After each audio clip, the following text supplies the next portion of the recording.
Nico Rosberg bisa dibilang merupakan salah satu Jordan yang underrated. Padahal dia mengalahkan 27 kali Jordan dalam mobil yang sama cuy.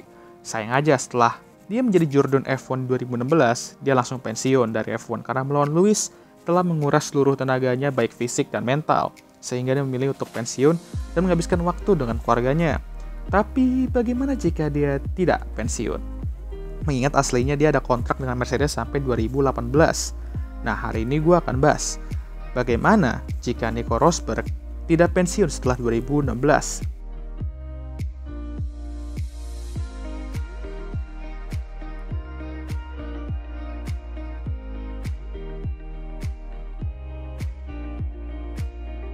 Kalau gitu berarti driver line-up-nya hanya berbeda di Mercedes dan Williams saja. Mercedes akan mempertahankan dua maut Lewis Hamilton dan Nico Rosberg, dan Williams mempertahankan Valtteri Bottas dan merekrut Sir Lancelot. Iya, jadi Williams gak perlu memanggil Felipe Massa balik dari pensiunnya. Selain dari itu, gue rasa line-up tim lain bakal tetap sama kayak di real life. Nico Rosberg akan masuk ke musim 2017 sebagai juara dunia bertahan, dan pembalap yang mengalahkan Lewis Hamilton dalam machinery yang sama. Gua rasa Nico akan masuki musim ini dengan mindset yang lebih chill lah ya. Ya karena dia udah juara dunia juga, dan dia nggak bakal seambis musim lalu dalam mengalahkan Lewis. Tapi bukan berarti dia tuh secil dimana dia tuh udah nggak peduli lagi lah mau dia juara atau enggak. Ya balapannya balapan aja gitu. Tapi dia emang masih ingin buktikan kalau dia tuh emang layaknya seorang Jordan. Dan tentunya masih ingin mengalahkan Lewis Hamilton walaupun nggak bakal berusaha sekeras musim-musim sebelumnya.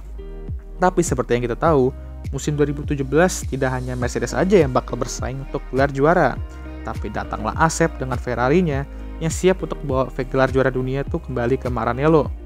Awal musim 2017 menurut gua Asep tuh akan berhadapan dengan Lewis, dan Nico tuh mungkin belum bisa dibilang sebagai penantang gelar Jordan yang serius ya. Tentu dia mungkin akan meraih beberapa kemenangan dan hasil-hasil bagus, dimana jika sesuatu terjadi ke Asep dan Lewis, dia akan siap untuk meraih poin besar dari mereka. Tapi seperti di real life, menurut gua Asep versus Lewis akan mencuri headline dalam persaingan gelar juara dunia. Nico Rosberg sendiri tentu mulai paham bahwa dia tuh nggak mau berada di sideline doang ya dalam persaingan ini. Dia mau ikut terlibat dan merepotkan kedua Lewis dan Asep. Maka dari itu, pada musim kedua dia mulai konsisten meraih beberapa kemenangan dan podium dan terus mendekat ke Lewis dan Asep dalam standings. Nah, ini menariknya ya. Meskipun dengan ketidakberuntungan Asep di paruh musim kedua seperti kejadian di Singapura dan Jepang, Nico kan mulai join the party ya kan dalam persaingan gelar Jordan. Ini membuat Asep nggak begitu kehilangan banyak poin dari Lewis karena Nico pastinya akan menyulang beberapa poin besar darinya. Jadi bisa dibilang kehadiran Nico Rosberg dalam title fight ini sedikit menguntungkan Asep. Tapi Asep sendiri juga nggak boleh nyantai dong karena Nico pun pastinya mendekat ke dia dalam standings juga. Di real life, Lewis menjaga gelar keempatnya itu di Mexican Grand Prix, tapi di dunia alternatif ini dalam bayangan gue tidak secepat itu karena title fight akan terus berlanjut ke Abu Dhabi, yang dimana akan menyajikan three-way fight. Tapi jarak poin Asep sama Nico ke Lewis bisa dibilang cukup jauh ya. Ya sekitar 8-20 poinan lah, yang dimana akan butuh Lewis ngablu dulu untuk mereka, salah satu dari mereka tuh juara dunia. Ya pada akhirnya itu hanyalah sebuah harapan yang tidak ada, kayak harapan Ferrari untuk juara setiap musimnya.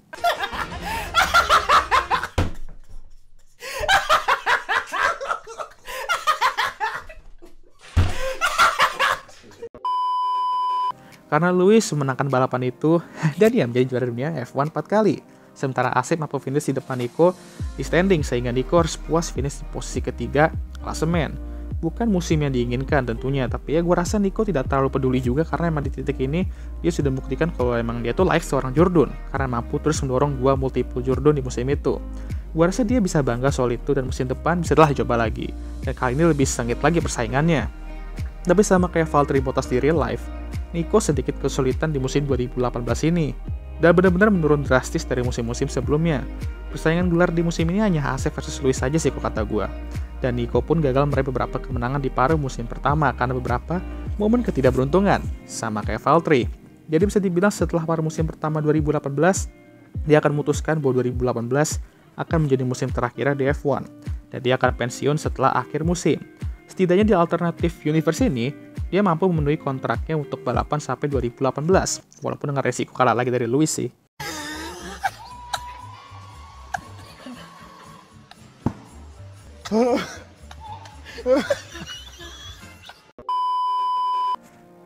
Tapi masih ada paruh musim kedua dan beda dengan Valtteri yang gak menang sama sekali 2018 ya kalau kalian baru nyadar.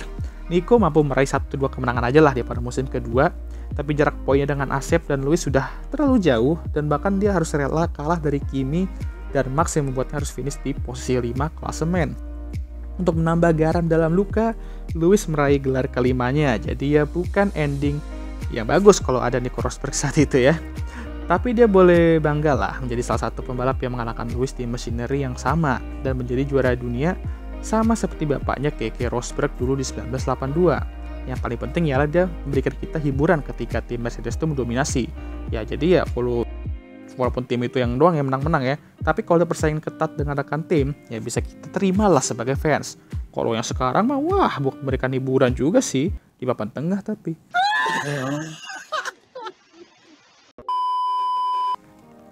Karena Nico Rosberg bertahan sampai 2018 ini, bisa dibilang terdapat beberapa pembalap yang jalan karirnya itu berbeda dari real life ya. Menurut gue yang menggantikan Nico tuh nanti setelah dia pensiun di 2018 tuh ialah bukan Valtteri Bottas, tapi Esteban Ocon yang tampil lumayan solid bersama Force India dan sayangnya terkick oleh tim ya, karena Papa Stroll. Menarik juga sih kalau gue ngeliat Lewis dan Bestie jadi rekan tim ya kan. Feeling gue sifat gak mau ngalahnya itu bakal sama kuat ya sih kayak Nico Lewis ya. Untuk Valtteri ya menurut gue dia bakal bertahan di Williams dalam waktu yang cukup lama, dan mungkin sempat bertahan di sana sampai dia akhirnya pindah ke Alfa Romeo di 2022. Untuk Nico Rosberg gue rasa nggak bakal ada perbedaan signifikan lah di dunia alternatif ini dan real life sedia ya setelah dia pensiun itu. Dia akan jadi YouTuber favorit kita, jadi pundit, menciptakan tim di Extreme E, dan tentunya yang paling jelas dan akan selalu terjadi ialah nge-post selfie dia di depan garasi tim dan nge-jinx mereka.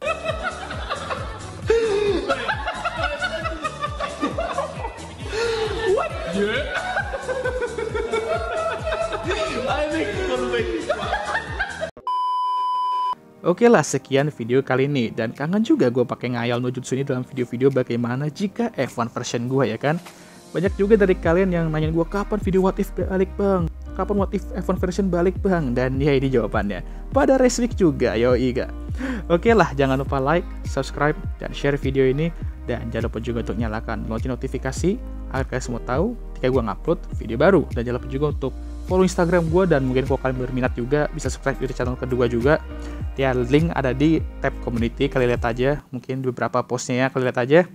Dan ya, I'll see you guys next time. Goodbye.